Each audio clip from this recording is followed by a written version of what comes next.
Yeah, go ahead. I'm all over the internet. It doesn't matter. Okay. Hey, sweet. Starts off right. So, first of all, we're all here basically because it's the only track. It's one of the reasons why I love this conference is I don't have to compete with anybody else that's smarter or better. So you're all stuck with me. The topic, NSA wiretaps and why they are legal. So hopefully what you'll gain out of this is the fact that our legal system sucks. Our Constitution is being disregarded. You can write a law today and not have to worry about the effects until the Supreme Court actually rules on it. That is not what our founding fathers intended whenever they wrote the Constitution or our first set of laws. Oh, and by the way, I do touch on some other annoying facts, and I call them facts because they're not laws. They're things like programs in other cities and programs that the government has out there. You can find all the information you want on the internet, and I've actually basically cited all my sources the whole way through. I don't want you thinking that I'm making this crap up because this is really important. So I've cited everything.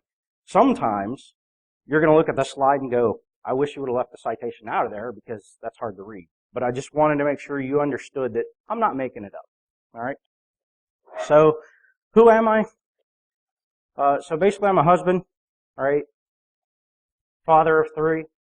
Those are my little angels, except for this one. She's older. She's starting to get mean.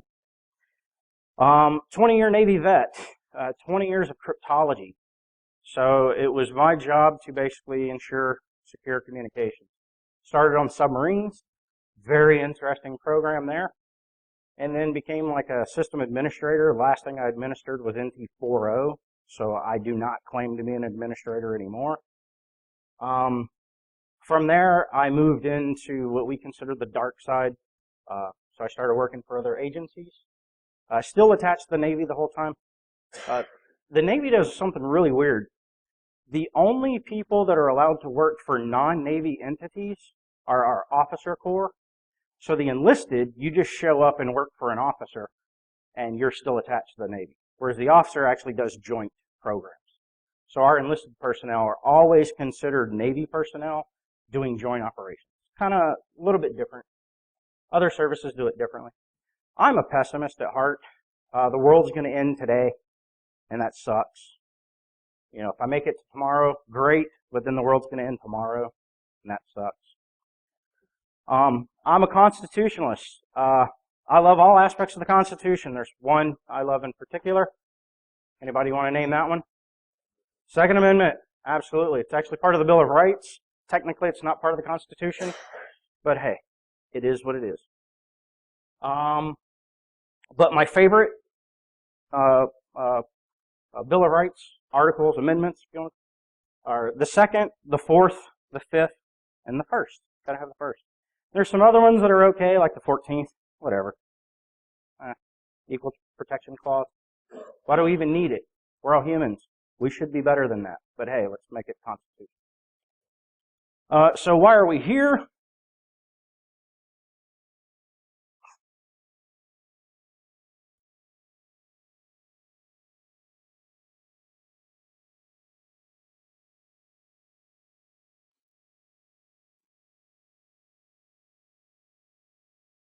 So hopefully you know why we're here.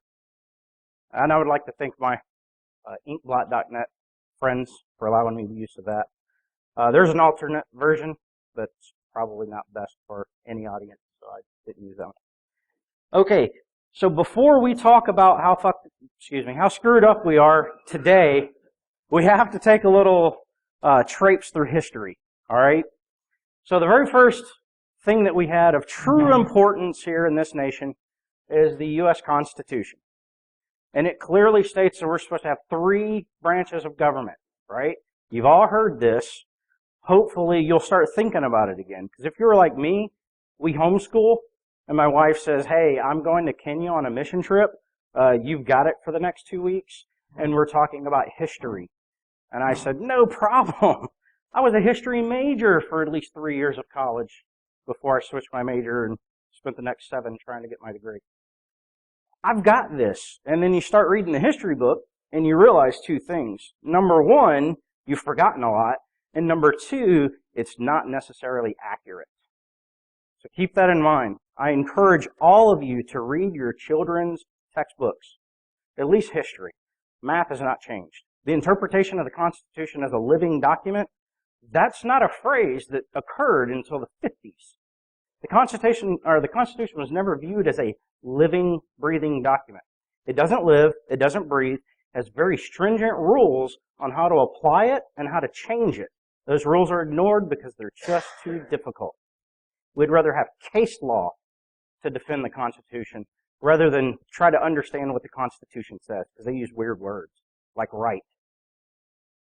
So we have the legislative branch, the executive branch, and the judicial branch, right? Nothing new. Legislation branch, right off the bat, it tells you it's split into two bodies, the House and the Senate. Interestingly enough, the Senate used to be appointed by the governors, right? They changed that. They had a constitutional amendment to change that because they said governors are they're on the dole. They're on the take. They're being paid by large corporations, and they're appointing their cronies to the Senate. We need to change that. We're going to make sure these guys are duly elected. So now we don't have that problem. Yes, more spread out. Now you have other, multiple industries paying instead of just a couple. So their purpose, as stated in the Constitution, is to create law, declare war, and there's another one that I didn't put in here. Something about a budget every year. I don't know. The president, his main duties are threefold. Number one, to act as the commander-in-chief, so he's in charge of the military. Well, not really. I'll show you a law a little bit later that becomes very important, called the War Powers Resolution, that really limits the president's role. Number two, he is to act as the chief executive. That means he's in charge of the people that run the government. And then number three, chief diplomat. Judicial branch, body of federal judges, which is disappointing. I don't think our forefathers thought this through. There's very little information in the Constitution on what the judicial branch is responsible for. Now, they do talk about these two things. Number one, establish original jurisdiction, meaning they have jurisdiction over interstate issues. They have jurisdiction over the appellate courts, which, by the way, weren't really mentioned, that we would have an appellate court system. Wasn't mentioned in the Constitution, but we've continuously read that into the Constitution. That's one of the few I think is okay. And then here's something pretty cool. It's not up here. They're responsible for reprimanding diplomats. I don't know why that was an issue. Oh yeah, that's right. The really cool diplomat. Our first one to England. France. Yeah. Yeah, it was great. So if you don't know about Franklin, read his memoirs. Those are wonderful. His time in France. I'm surprised they funded us for anything. But they thought he was cool. Let's see. Everybody's kind of seen this. I actually pulled this out of a textbook. This is one of the reasons why I encourage you to read your children's history books, is because this is what we're teaching, and it's actually slightly incorrect. So what you'll see is the executive branch. It's the president. He carries out law. That's pretty much true, right?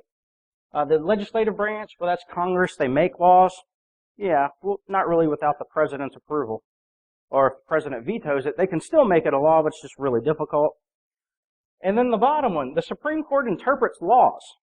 Not really. The Supreme Court interprets the intent of a law and whether it's constitutional or not.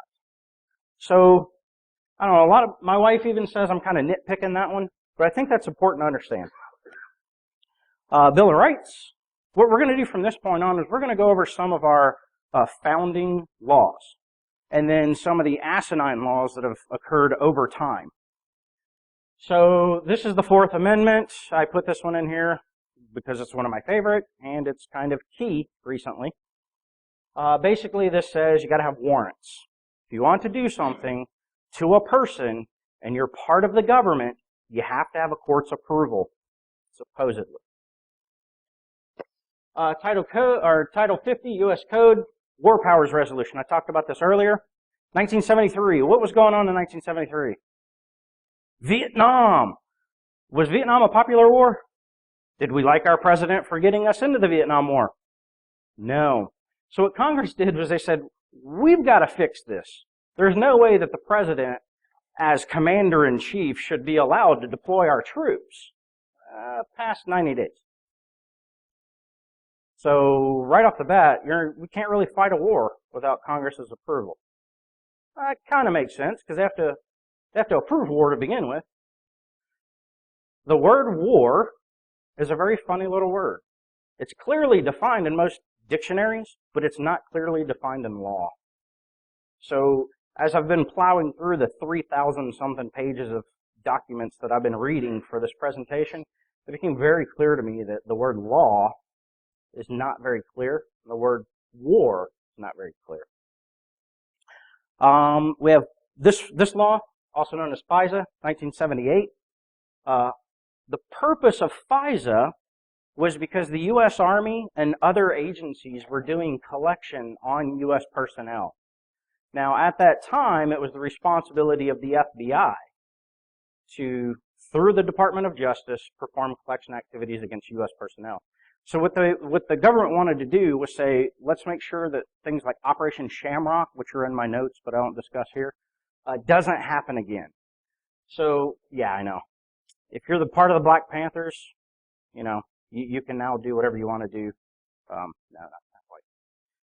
So what it did was it set up rules for electronic surveillance, physical searches, PIN registers, which will become a very interesting topic here shortly, and reporting requirements. So if you're going to set up collection, you have to report to someone other than your immediate superior. So in the case of National Security Agency, CIA, they report to the president. So they actually have a required reporting mechanism outside of the executive branch. FISA continued. It set up this court. At that time, I think it had 9 judges. It was a body of 9 judges. It said the president can authorize wiretaps of foreign entities. The words foreign entities have been changed recently. Via the Attorney General without a court order. So that gave the Attorney General the ability to write warrants. Bad idea. Who's responsible for writing warrants? The courts, right? There was that separation of duties there. And then the status of wiretaps must be reported to these different committees, one in the House, one in the Senate. One of the things I will tell you is they do receive very detailed reports. Any representative and any senator can go to these meetings. The problem is because they all have a secret clearance right off the bat. As soon as you get elected, you have a secret clearance. The problem is these are top secret reports. You have to get a background check. Some people aren't willing to go through that, right? It's different than a secret background check, a little bit more invasive. And the other thing is anything put out in these meetings cannot be spoken about on the open floor of the Senate or the House of Representatives.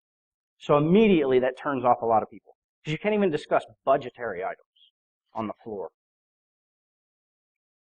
I throw random cartoons in every once in a while because I know you don't want to just hear me speak. So, yeah. Another law, and this is what became, no one realized the importance of this law until recently. So this basically authorized President Bush at the time to go to war with the idea of terrorism. So is this a war? Yeah, a war, terrorism. Is this a war that could end? No, it's an ideology. It's not a nation state. That really sucks. And the way they wrote this, the only way to stop this war is for Congress to enact another law that the president signs. Nobody's willing to do that currently. Let's see, another one. This is our favorite. I'll just condense it. The USA Patriot Act of 2001. This was basically when our world began to change. We had some issues prior to 2001. We really did. Bush got called out on a lot of things he did. One of them was PIN register authorizations, and I'll talk about that a little bit later. And then the other one was the concept of the warrantless wiretap. Well, at that time, every person that makes a major decision in this nation has a lawyer. President has a lawyer. Dernza, director of NSA, has a lawyer. They all have lawyers. The problem is these lawyers, number one, you're not required to research or study constitutional law before you become a constitutional lawyer. Problem. How many people think that they can read and understand the Constitution? It's difficult. Yeah, there are some people out there. I'm a layman. I think I can do a pretty good job of it. I can see things that are wrong and try to correct them. But in order to study and understand what the Constitution means and is about, you have to understand the founders. Start reading their memoirs. Start reading they're trying to sell the Constitution and the Bill of Rights to the states that had to ratify it. One of my favorite ones is the Second Amendment to the Constitution, obviously. One of the co-writers of that was Adams. He is actually on record in several state houses explaining what a militia is. And every time he explains it, he says the same thing. A militia is all peoples of these colonies, with a few exceptions, elected officials.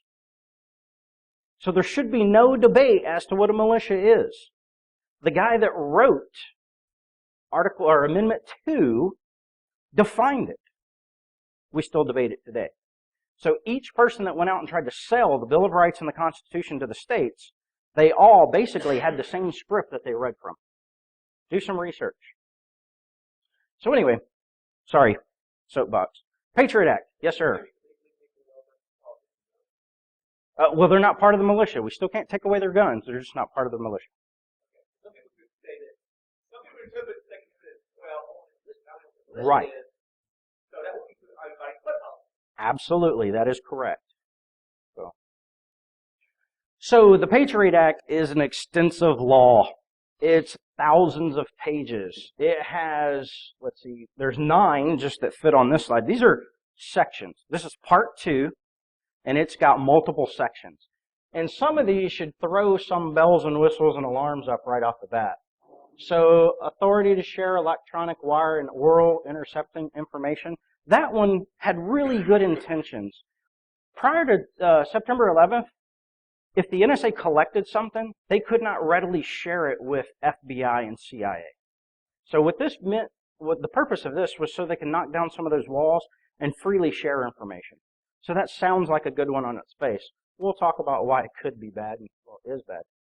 But there's other ones in here. I'm not going to bore you with each one of them because I'm just going to drill down to a couple of them. Every one of these has issues. They just haven't come to light yet.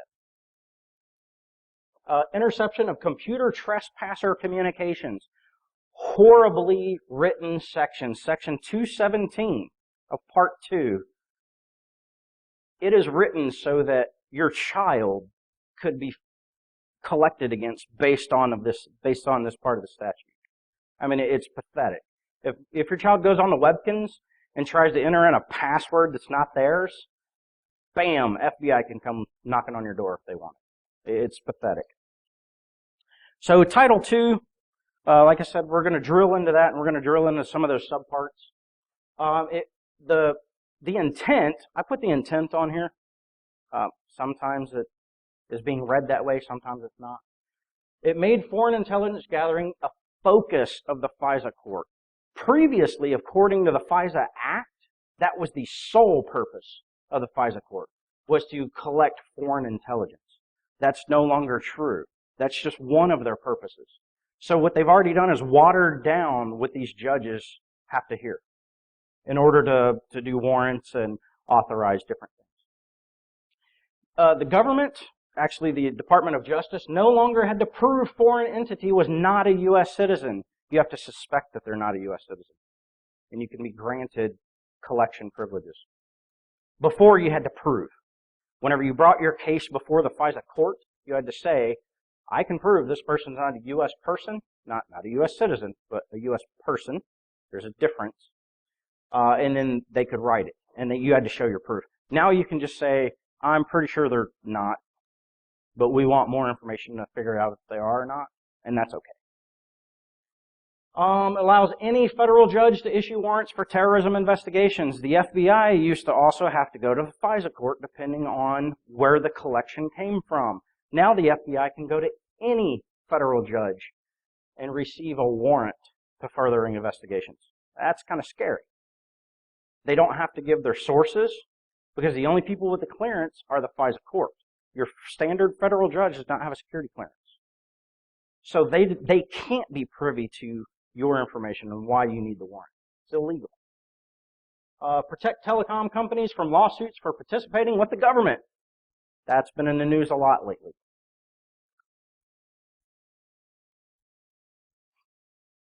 Yeah, this family sharing plan. Tell me more about that, Verizon. What can you share with me? Oh, you can share everything because we're going to protect you from lawsuits. Well, that's crap. So specific red flags that I always bring up, there are 3 provisions.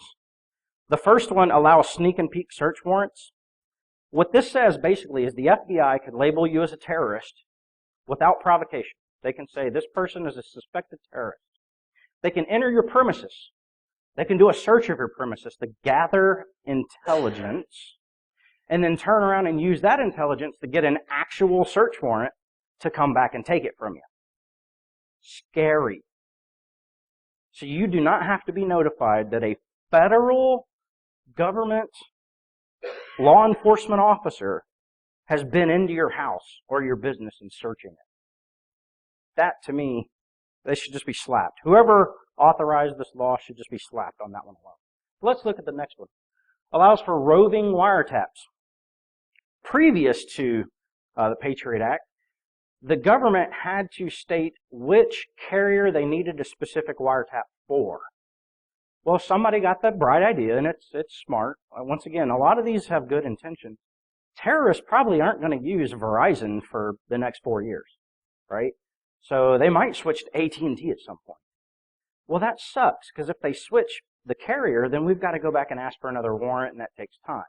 So what it allows now is you get a single wiretap warrant, and then you're following the person regardless of what carrier they're using. That's a little scary.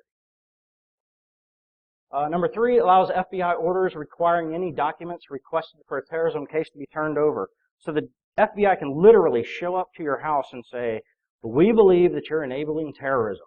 We want everything that you have, all your computers, your thumb drives, your paperwork, whatever. And then we'll get it back to you, we promise. So, on its face, this law was not an issue because it had a sunset clause. Most of the provisions of Title II of the law were set to expire. Except, Mr. Landrieu, distinguished a representative from Louisiana, said, "Ooh, this is bad. Let's go ahead and vote and extend this for 5 years." And they did it in such a way that not a majority of either the Senate or the House of Representatives were in session at the time, and it just passed through. Great. So for 5 more years, we have this crappy law. So our one saving grace is the court system. Because anytime, from that little example I gave from a textbook, anytime they write a law and the president signs the law, the court has to rule on the law, right? Only if it's challenged. If a bad law is never challenged, it is in force until challenged and ruled on by the Supreme Court. So let's start in 1967, Katz versus the United States. The outcome was the police had to have a wiretap in order to get content. So Katz was a bookie. I think he was in LA. He was calling all over America, taking calls from a phone booth. And the police actually went in. Actually, it was the FBI went in, and because it was cross-state commerce, electronic commerce they called it at the time, they went in and started recording his phone calls, and he challenged and he won. So that established the need for a warrant for a wiretap that gets content. Smith versus Maryland, 1979, this was really the rule changer. And this ruling from 1979 is what allows our different agencies to do what they do. Basically, Smith was a really bad guy. He beat up this lady a couple of times, broke into her house, raped her, stole a bunch of her stuff. And then that wasn't good enough. Whenever he got home, he started calling her. So the lady told the police, I think I know who he is. So the police installed something called a pin register. Back in the old rotary days, remember you'd go 1. Well, every time it clicked, this pin register actually had a pin on a piece of paper and it would put a mark. And if the mark stopped, hey, that was a 1. If you dialed a 2, it would go, and then they knew it was a 2. So they put this pin register on the telephone company's equipment, and they basically found out this guy was calling her, and then they used that to get a warrant to get into his house, and they had found some of the personal effects they'd stolen from her. So he sued, and he lost. The Supreme Court actually came back and said, no, the government, unlike cats, was not going after content. They were looking at the number he was calling from and the number he was calling to. Oh, and by the way, there's no implied privacy because he's sharing that information with a third party, in this case, the telephone company. So what that said was, you had to have a wiretap for content. You don't have to have a wiretap for something called metadata. In 1979, the Supreme Court defined metadata. And their definition was anything that's not content. Was okay at the time whenever you're dealing with 2 phone numbers. Nowadays, you can get almost as much data from metadata as you can from the content. A lot of times, they don't even look at the content because they don't care. They've got everything they need just from metadata. So, at the time, 1979, this was okay. Today, maybe not. More rulings. This is a recent one, Mayfield versus the United States. And this is really where the legal system starts letting us down. So the Circuit Court of Appeals struck down 2 provisions. So this sounds really good, of the amended FISA Act. Because part of the Patriot Act actually went back and amended the FISA Act. So she struck these down. Well then, 2 years later, after the government appealed, she said, you had better arguments this time. Okay. So then they went back to this, they overturned the ruling. They said, yeah, those provisions, they're actually legal. So now, 2 of those provisions that I said should be, 2 of the 3 glaring red flags are now legal according to our court's judicial system. Kind of scary. Now, it hasn't made it past to the Supreme Court yet. The problem with this and relying on the court system is this. The Supreme Court gets about 10,000 requests per year. They actually hear 75 to 80. So if the Supreme Court did not hear this, which they didn't, then this ruling stands. It is now constitutional. Kind of scary.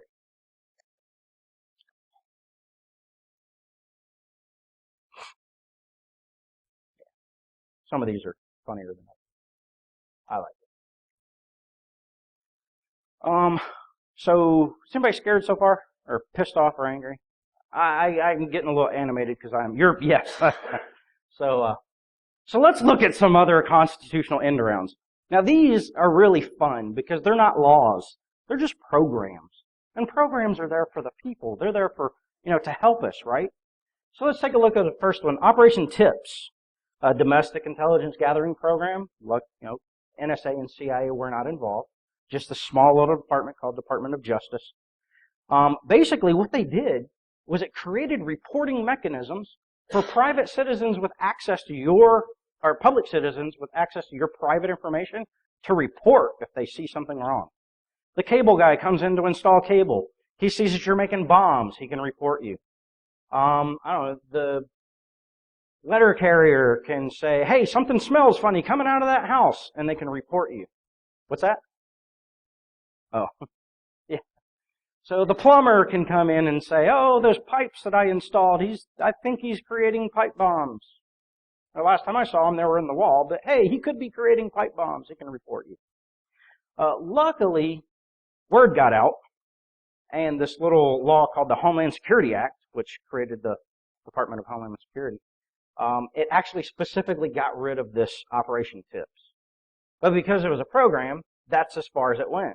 It just said you can no longer have the program. Not a problem. Let's just do another program, right? They specifically named TIPS, so let's just call it something else and allocate resources. So this one's currently active. It's called the Nationwide Suspicious Activity Reporting Initiative. Sounds pretty sexy, doesn't it? So this is the same thing, gathering information regarding behaviors and incidents associated with criminal activity. Now, I should have actually put the word suspected criminal activity, because you don't have to actually have knowledge of someone acting as a criminal. You can suspect them and report them. Oh, the good thing is, though, they created this privacy template that, any official should use, and they fill it out, and they check boxes, and as long as you get more boxes checked than are unchecked, then you're okay, your civil rights have not been violated. Oh, and it came with training, too. They have classes at the National Criminalistics Lab or something like that in McClendon or Herndon, Virginia, somewhere around there. Other convenient facts. This is one of my favorites. The New York City stop and frisk policy. So this one I love. This is an actual page ripped out of the police department's training manual. And it says, if I am a police officer and I see you exhibiting any of these tendencies, I can frisk you. I can put you in handcuffs, not arrest you, but put you in handcuffs, frisk you, and oh, by the way, everything that I find on your person at that time becomes admissible in court because I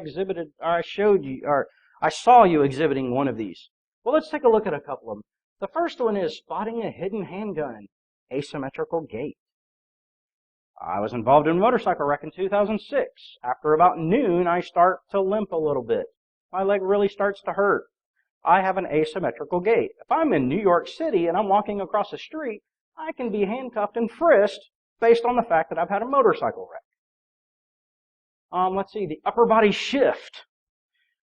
Criminals that are carrying handguns are known to be subconscious. And whenever they're walking past a law enforcement officer that they recognize, they tend to shift the gun side away from the officer. If you see this shift, you can now handcuff someone. You can search them. You can use anything on their person against them. If you're running in the rain, people with guns tend to hold their gun while they're running. Never mind that I have my keys in my hoodie. It's a gun until they search it. So, does anybody else see kind of the asininity that is this? Is this not a clear violation of the Constitution? Well, I'll show you in a minute why it's not. Because we had a federal judge, rule. Trespass affidavit program. This started out in New York also. Thank you, Bloomberg. What he said was, I want owners of businesses and residences to give my police force the power to stop and frisk someone.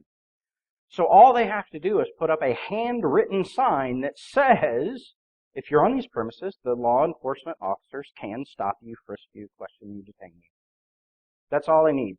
At least in Tampa, who's the newest municipality to put this out, they have a sign. So you have to use this specific sign. Thank you, Florida.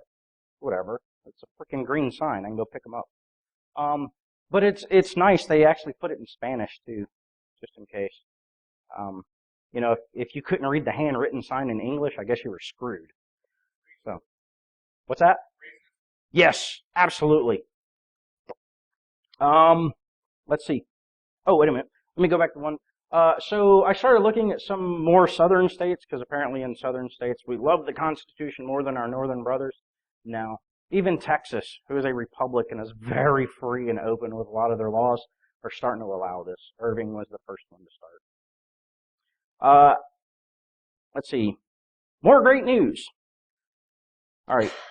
This dude, Floyd, who at the age of 18 was stopped and frisked 68 times for the crime of going home after school between the age of 16 and 18. So 63, 68, I forget the exact number. So whenever he turned 18 and they stopped him and frisked him, he sued. All right. Finally, we have somebody to step up. Well, once he sued, a lot of other people started suing the city of New York. So they actually combined all the cases together and brought it up to the federal appellate court. And this is what the judge said. Page 177 and 181, she wanted to make this very explicit. The city is liable for violation of the 4th and 14th Amendment. You have to pay this kid. Well, now he's an adult.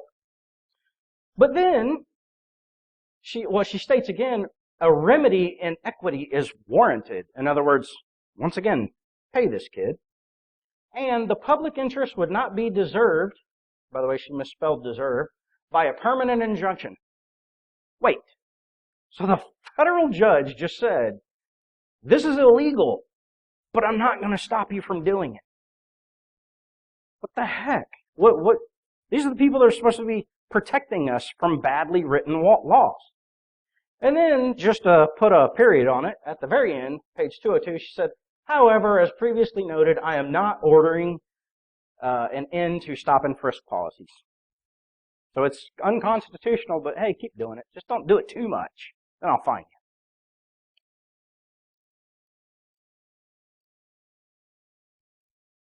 So if you can't read it, it'd be a bummer to be suffocated by your security blanket.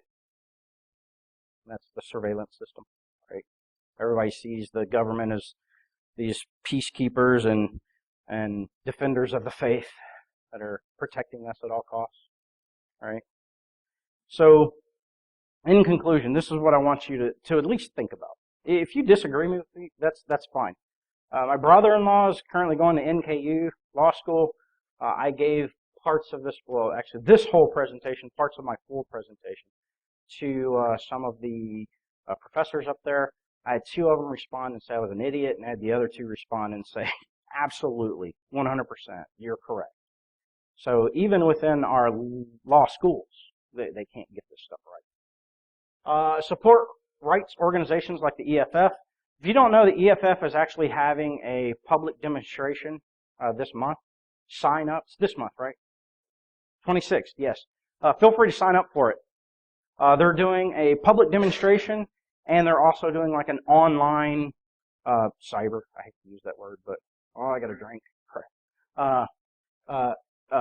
Cyber demonstration. And I always say this, not the ACLU, and this is personal for me. You can do whatever the heck you want. But here's the reason. Whenever I was at DEF CON, there was a great panel that had the EFF, ACLU, and other organizations who were talking about the Snowden case and freedoms and things of that nature. At the end of it, a colleague of mine who was there also, and myself, we went and spoke to the lawyer for the ACLU. And I said, hey, this is great. You guys are on the bleeding edge whenever it comes to 4th Amendment and 5th Amendment. Wonderful. What is your stance on the 2nd Amendment nationally? And the response was, we don't have a national stance. It's up to the chapter in each state. Wait a minute. So you support the Constitution, just not the 2nd Amendment to the Constitution. And our response was, we support whatever the state head of the ACLU says. Take it with a grain of salt, do whatever you want. Like I said, they're a really good organization for some amendments and some parts of the Constitution. They don't treat it equally. EFF is really good at treating all constitutional points and the amendments equally. They give equal weight to everything. Talk regularly with your elected officials. My elected official hates me. I write, I call, I fax, which, by the way, if you want to get something done, fax your representative in the House of Representatives. You will get better response, unfortunately, than emailing them. And whenever I spoke to mine, he said it's simple. It actually causes you pain to have to fax something. You can write an email in 5 minutes, not really care about what you wrote, and send it to me. I'll note it. I'll respond to it. If you send something in the mail, I'll get it about 2 months later because I got to go irradiate it off-site. Yeah. And then have you ever seen that irradiated paper? It's like all nasty looking. Ugh. I wouldn't touch it. I'd rather have sarin than that stuff. But anyway, he said, but if you fax something, number one, it's probably hard to find a fax machine. So I know that you cared about whatever you wrote and you faxed it to him. The other thing he said was point blank, and I spoke to a senator, not my senator, but a former senator, because I was stationed in D.C. at one point. I used to have coffee with her every other Thursday. It's called tea with Texans, and I would speak to her every chance I could. The senator said, I don't really care about the individual. And the reason is I won by 20,000 votes. One person in the formula that we use to respond doesn't even make a blip. Go talk to your representative. So I walked down the hall, actually different building, walked down the hall, talked to my representative, and he says, dude, I won by 200 votes. If I have one person, one registered voter that tells me something, I'm going to at least inquire about it. I may not talk to you directly, but I'll talk to my staff. I'll have my staff get on the phone, talk to some professionals, and see what's going on. Because 200 is a narrow margin. That could happen overnight. So he says, I say one bad statement, pisses off a bunch of you. All you need is 200 people in your corner, and I'll probably lose my next election. So keep that in mind. I'm not saying that, your senator's a jerk, but it comes down to numbers sometimes. They get in the game because they care. They stay in the game because it's lucrative. And then if you thought that this was decent and you want to know more, especially in the international law area, there was an excellent talk at DerbyCon called How to Fight a War Without Actually Starting One. And this was a kilt-clad warrior from law school up in Indiana, I believe. And Brendan O'Connor. Excellent. You think our simple two-party system with three branches of government is fun to navigate? You should see international law where the word law is not actually a phrase that's represented. Anything that's signed is not a law. Each nation is actually able to carry out whatever they want with regards to that law, even if they signed it. Very few instances where that's not correct. One of them is actual war crimes. Although, once again, that word war is not clearly defined in international law, even worse than our law. So that's a pretty good one. So, any questions? All right, well, here's my contact information. Twitter handle, blog, infosecdelta@blogspot.com. I actually put these slides up on or a link to these slides on my blog. So feel free to check it out. And there's my email address.